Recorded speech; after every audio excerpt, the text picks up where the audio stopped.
વડોદરાની અકોટા વિસ્તારની જીબી સ્કૂલની ઘટના। શાળામાં અભ્યાસ કરતા વિદ્યાર્થીને આંખના ભાગે ઈજા થઈ।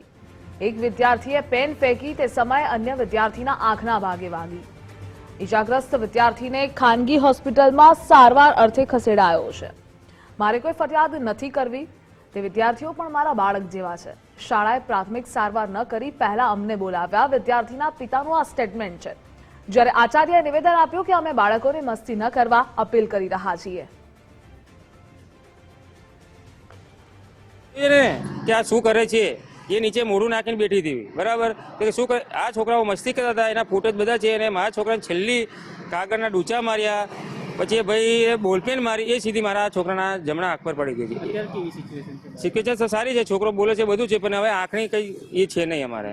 તો મારે ગુજરાત સરકારને એટલું કહેવું છે કે ઓલ ઇન્ડિયા, ઓલ ગુજરાતની અંદર કે આવા બનાવ ના બને અને છોકરાના મા બાપ આ તકેસ્થિત રહે એમ।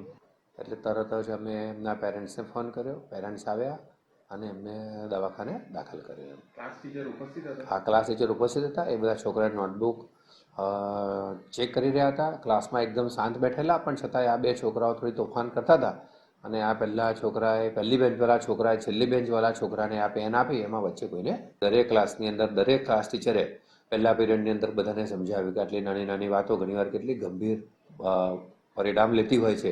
એ બધું સમજાવી અને તોફાન ઓછું થાય ના થાય એને માટેના અમે પૂરા પ્રયત્ન કરીએ છીએ।